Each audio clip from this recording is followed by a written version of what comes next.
So I've got a guest on the show, Ashleigh, who's a writer here at Jinx, who can fill me in on all the Genshin news. How are you, Ashleigh? You good?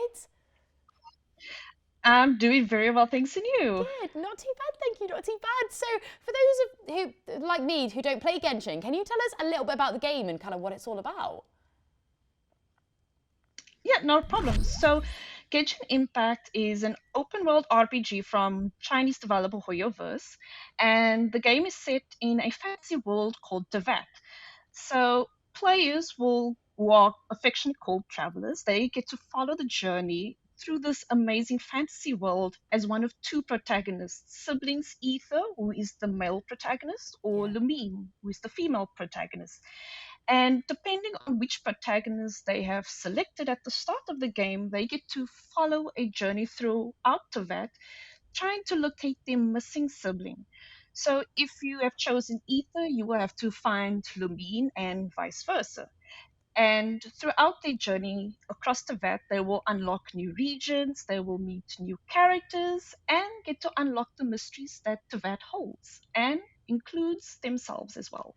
Ah, so it's quite a packed out game. There's lots to get stuck into there, isn't there? It's really cool. Very, very cool. I'm really enjoying it.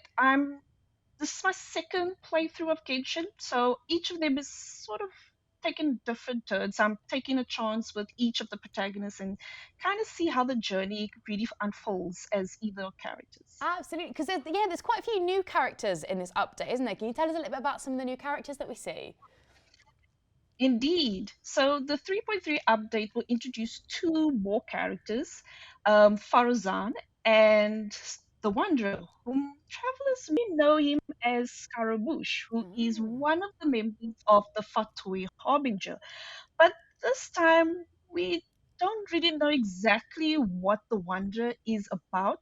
But if you do get to play through the Archon Interlude Chapter quest, travelers will actually get to explore more about the Wanderer and why he suddenly reemerged in Tevat. So it's going to be very interesting to explore the Wanderer's backstory in the 3.3 update. Ooh, that's intriguing. So, and there's a couple of new abilities as well that some of these characters have got. And can you tell us a little bit about some of the abilities that they have? So both the Wanderer and Farazan are characters that possess the Anemo vision, but the Wanderer has or uses the catalyst as so with his skill set or combat kit, his standard attacks sees him perform a series of windblade attacks, which deals anemo damage.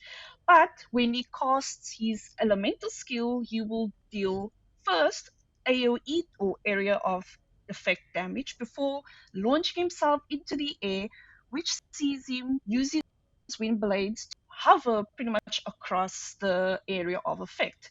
Now, during this state, his normal and charge attacks will consume a unique type of stamina, which travelers who do get to pull him from the character event wish banners will get to see a blue meter appear on screen.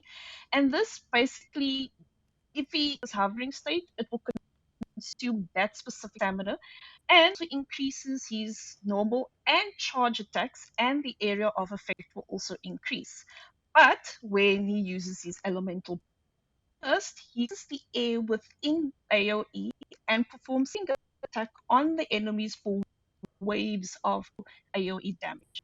Wow. Farazan, on the other hand, also an animator, but she uses a bow. So she's pretty normal or standard bow attacks, but when she uses her not charged attack, sorry, her elemental skill attack, she will deploy a polyhedron which deals AoE anemo damage to nearby opponents, and she enters a state which sees her use her next charge attack, which turns into a hurricane arrow, and it also deals more anemo damage.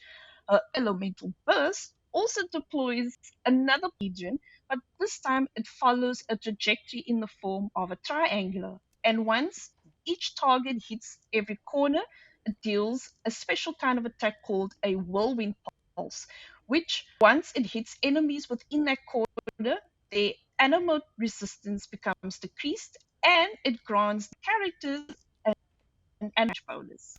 So The abilities are very, very interesting, and most of the attacks rely on range AoE damage. So it's going to be very interesting to actually see these characters in play. Absolutely. Have you got any favourite characters that you're looking forward to playing, Ashleigh? Are there any in there that you're like, oh, that's a bit of me, that one? Well, I'm definitely interested in the Wanderer for sure. Yeah. I'm not sure if I'll be able to pull for him from the banners, but there is another character I have my eye on from the character event Wish banners. So I'm Oh. hoping my luck will be in my favor for the 3.3 update, because I don't have Arataki Ito in my party just yet. So maybe this will be the update I can take care of him. Yay, that'll be so good. Oh, Ashleigh, thank you so much for coming on the show. It's been wicked to have you. And I feel like I know all about Genshin now, so I can go and tell my friends to go and play it. So that's good. Thank you so much. Not a problem. Enjoy the rest of your day. Thank you, Angie. See you soon.